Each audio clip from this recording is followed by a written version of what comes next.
we put Wi-Fi in schools. We put Wi-Fi in schools. You can go into virtually any state primary school and they will have 20 Wi-Fis in the class, plus the routers on the ceiling, plus a transmitter, and there will probably be iPads as well. And they are all microwaves.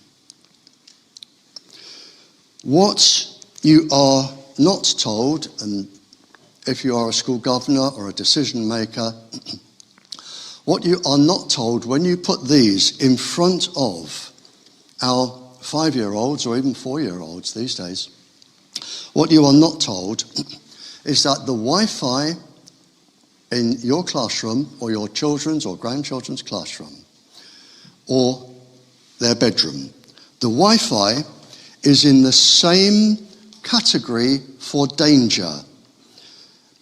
The World Health Organization, International Agency for Research on Cancer. They are in the same category, exactly the same, as mercury, lead, DDT, benzene, which is the smell from petrol you get, exhaust fumes from cars, HIV type 2, and chloroform. I just want to mention these books. As I say, here's a whistleblower, but this one, the updated one, you can now get off Amazon. So if you ring up Amazon or do whatever you do on a computer, I don't have one, it'll probably be there next day. And this one you have to send to Canada for. But I brought this one specifically because there is a chapter here for decision makers, counsellors, decision makers. I just want to read this bit here. And everything in here, you have the websites and everything you need to get it. This is for decision makers from 2015. And it says, school districts, boards, medical health officers now know Lloyd's of London will not provide liability coverage for injuries, directly or indirectly, arising out of, resulting from, or contributed to by electromagnetic fields, electromagnetic radiation, radio waves, noise. This applies to Wi-Fi and all wireless devices in schools. And I believe, I don't know that I'm correct, but I believe Lloyd's insure other insurance companies. And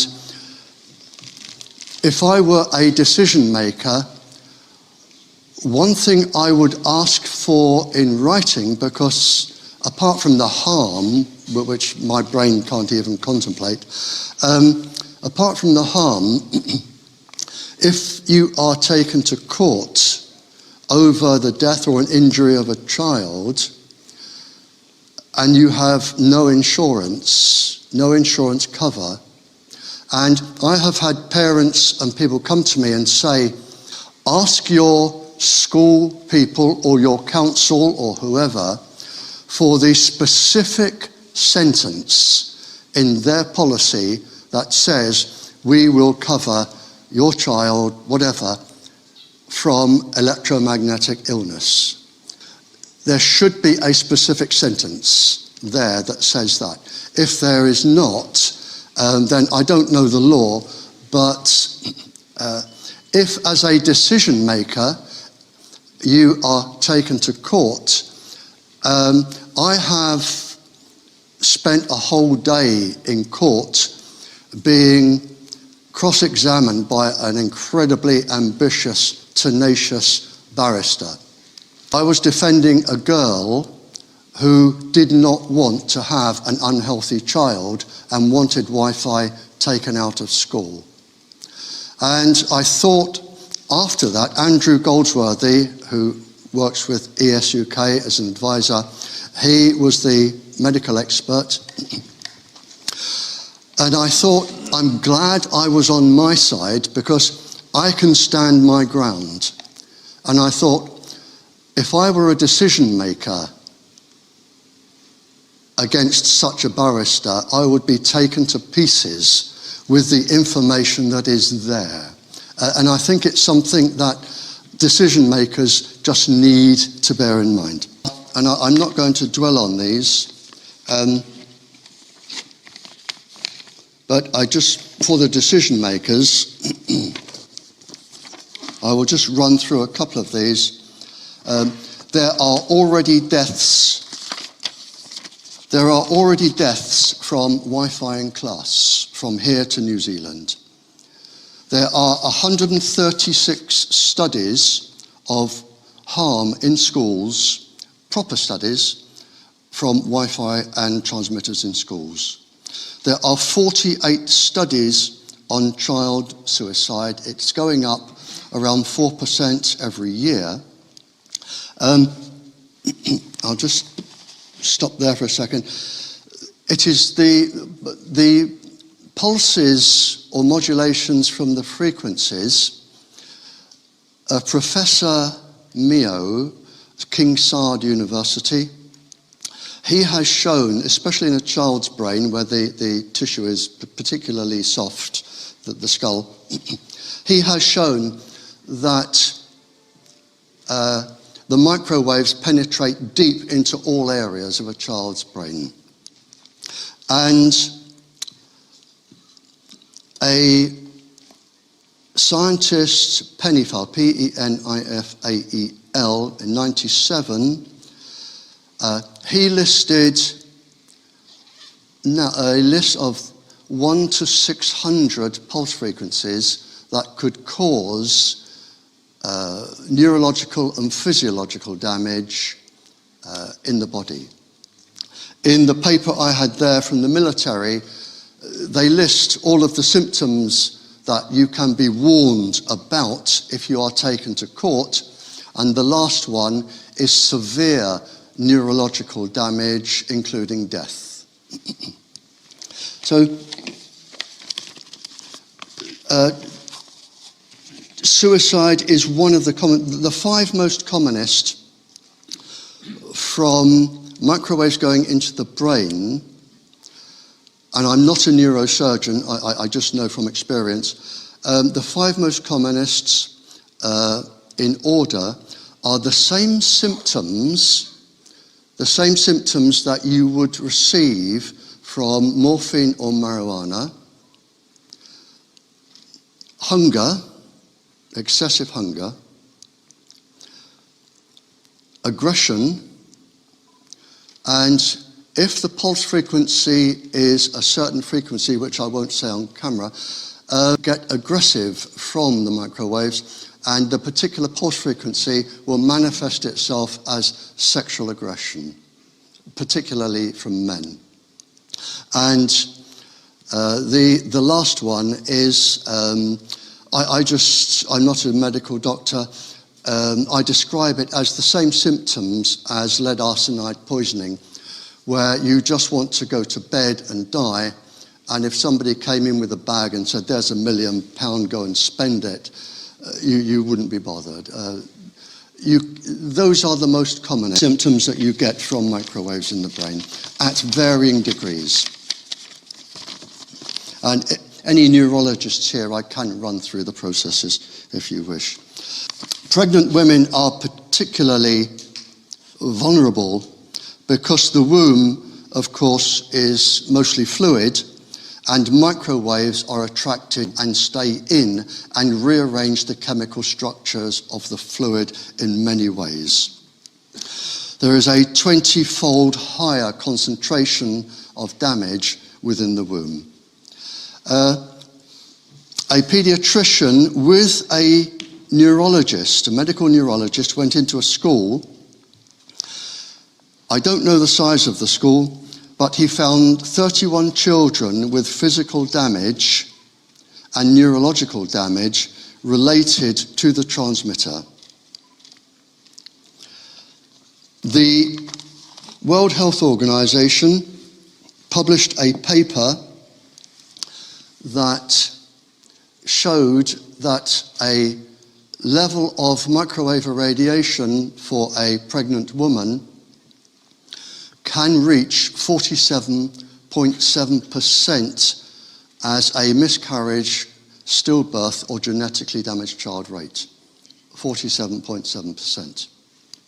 A paper published a few years ago, just a couple of years ago, by the European Academy for Environmental Medicine, they looked at their own research and came up with 48%. For school children, and I have taught pregnant school children and I've worked with pregnant teachers, for school children you can add a risk factor of between 10 and 20% more.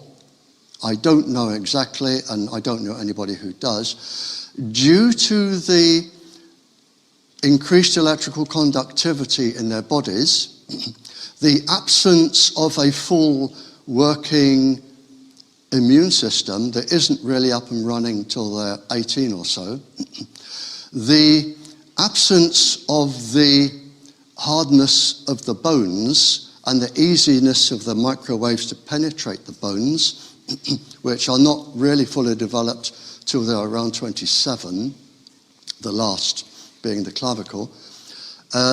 And of course in the bones you have the bone marrow, which helps with the immune system. So children are particularly vulnerable. Between 40% and 60%. If you do nothing, just look at let's take an average of 50%. The mathematics is relatively simple. It's like a decay curve, a nuclear decay curve. In one generation of exposed children, let's say 20 years, a half of your newborns are going to have some sort of defect if they are alive. Another 20 years, you're down to a quarter. Another 20 years, you are down to an eighth. So in 60 years, I say to them, and this isn't my work, this is the work of proper, real professionals doing this job. In 60 years, only 1 in 8 of your children can be born or expected to be born healthy. Professor Yuri Gregoriev, who is chair of the Russian Federation for Nuclear and Atomic Sciences, and probably the most knowledgeable person on the planet concerning microwaves and harm, he came over here for one specific purpose.